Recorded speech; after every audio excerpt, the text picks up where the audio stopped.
আমাদের লাবিবে agro and farm কাছারিতে আমরা আজকে চলে আসলাম। আজকের পরিস্থিতিগুলো দেখি। এটা হচ্ছে আমাদের কোয়েল পাখির খাঁচা, আর এই পাশে হচ্ছে আমাদের লাইট ব্রাহ্মা এদিকে ওনারা হাঁটাহাঁটি করতেছে। তো ইনশাল্লাহ ডিমে আসবে কয়েকদিনে, সবাই দোয়া করেন। তবে একটা সমস্যা হচ্ছে একটু হা করে থাকে। যদি কোনো কনসালটেন্ট থাকে তাহলে আমাদেরকে একটু পরামর্শ দেখেন। আমার দিক দিয়ে যতটুকু সম্ভব ততটুকু হচ্ছে ট্রিটমেন্ট ওদেরকে দিচ্ছি। আর এই পাশে হচ্ছে আমাদের ডিমগুলো আসতেছে, দেখেন এগুলো হচ্ছে কুয়েল পাখির ডিম, দেখতে পাচ্ছেন এগুলো হচ্ছে কুয়েল পাখির ডিম। আর এই পাশে যেগুলো আছে এগুলো সবগুলো হচ্ছে প্যারেন্টস হচ্ছে ভিতরে হচ্ছে প্যারেন্টস আছে, এই যে এনারা ভিতরে প্যারেন্টস আছে। এখানে হচ্ছে আমরা উপরেরটা দেখি। আর এগুলো হচ্ছে ডিমে আসবে, এগুলো রানিং ডিম, এগুলো আসবে ইনশাআল্লাহ কয়েকদিনের ভিতরে এগুলো ডিমে চলে আসবে। একটু দেখি, এখানেও আছে রানিং ডিমের পাখি।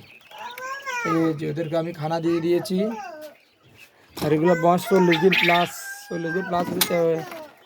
ডিমে এখনও আসে না, তবে আসবে ইনশাল্লাহ আশা করি। খাবার কিন্তু দেওয়া হচ্ছে, এখানে হচ্ছে আমি খাবারগুলো দিই যাতে খাবারগুলো যাতে না নষ্ট হয়, সেই জন্য আমি এই খাঁচাত করে দিই। এই খাঁচা করে হচ্ছে আমি দিই ওদেরকে। পানিটা হচ্ছে এভাবে দিই। আর এগুলার পানির জায়গাটা হচ্ছে আলাদা, এইখানে পাইপ দিয়ে দিই আমি, এখানে পাশে পাইপ দিয়ে হচ্ছে দেওয়া হয় মূলত হচ্ছে।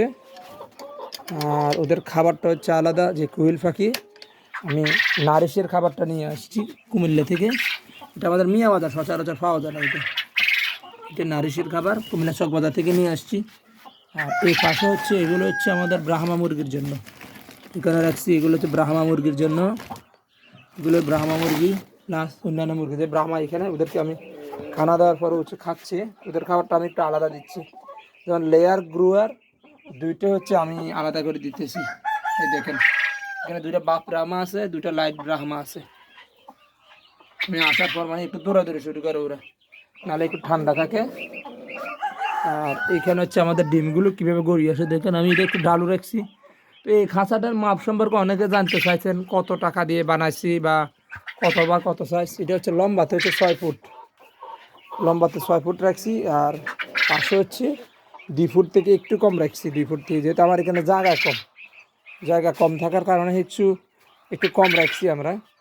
আর অনেকে বলেন যে ভাই আপনি ট্রের জায়গাটা কোথায় রাখছেন, এই যে দেখেন এই মানে ওরা যখন মল ত্যাগ করবে মলটা ঠিক সরাসরি এখানে আসবে। আর আমি এখানে সালি ব্যবহার করি। আর সালিটা ব্যবহার করলে মূলত লাভ হচ্ছে এখানে গ্যাস হবে না এত দ্রুত। মানে 2-3 দিন পর আপনি ইচ্ছা করলে এটাকে পরিষ্কার করতে পারবেন, গ্যাস হবে না। তো আমি 2-3 দিন পরে পরিষ্কার করি। তো প্রত্যেক তলায় এই জায়গা আছে, এখানে এটা হলো প্রথম তলা, দ্বিতীয় তলা, তৃতীয় তলা এখনো দিই নাই। তো এইভাবে হচ্ছে আমি আমার খামারটা পরিচালনা করতেছি। তো ইনশাল্লাহ ভিডিওটা ভালো লাগলে শেয়ার করার পাশে থাকবেন। আল্লাহ হাফেজ।